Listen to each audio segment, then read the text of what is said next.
What do you desire? What makes you itch? What sort of a situation would you like? Let's suppose, I do this often in vocational guidance of students. They come to me and say, well, we're getting out of college and we haven't the faintest idea what we want to do. If you hire people just because they can do a job, they'll work for your money. But if you hire people who believe what you believe, they work for you with blood and sweat and tears.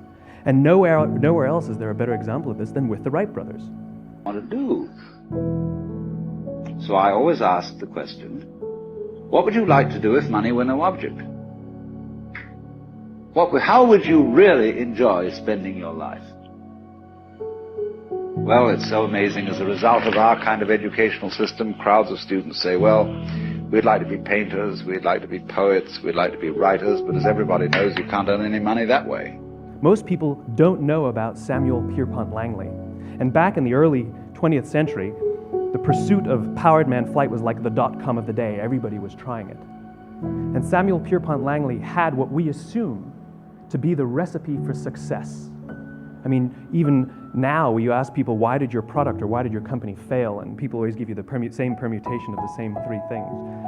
Undercapitalized, the wrong people, bad market conditions. It's always the same three things. I said, do you want to teach in a writing school? Let's go through with it. What do you want to do? When we finally got down to something which the individual says he really wants to do, I will say to him, you do that. And forget the money. So let's explore that. Samuel Pierpont Langley was given $50,000 by the War Department to figure out this flying machine. Money was no problem. He held a seat at Harvard and worked at the Smithsonian and was extremely well connected. He knew all the big minds of the day. He hired the best minds money could find, and the market conditions were fantastic.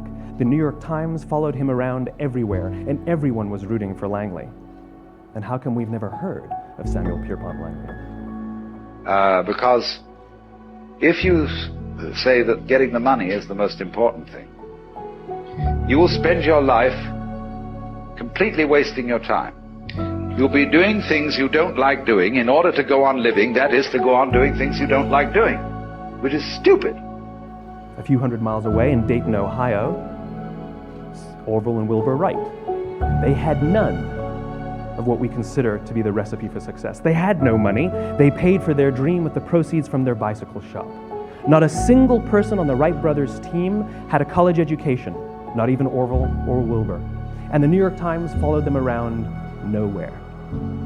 The difference was, Orville and Wilbur were driven by a cause, by a purpose, by a belief.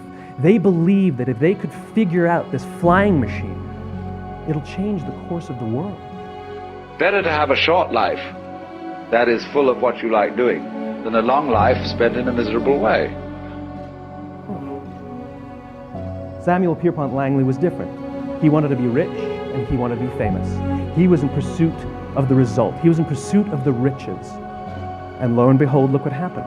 The people who believed in the Wright brothers' dream worked with them with blood and sweat and tears. The others just worked for the paycheck. And they tell stories of how every time the Wright brothers went out, they would have to take 5 sets of parts because that's how many times they would crash before they came in for supper. And after all, if you do really like what you're doing, it doesn't matter what it is, you can eventually turn it, you could eventually become a master of it. The only way to become a master of something is to be really with it. And then you'll be able to get a good fee for whatever it is. So don't worry too much. Somebody's interested in everything. And anything you can be interested in, you'll find others will. And eventually, on December 17th, 1903, the Wright brothers took flight. And no one was there to even experience it. We found out about it a few days later. And further proof that Langley was motivated by the wrong thing, the day the Wright brothers took flight, he quit.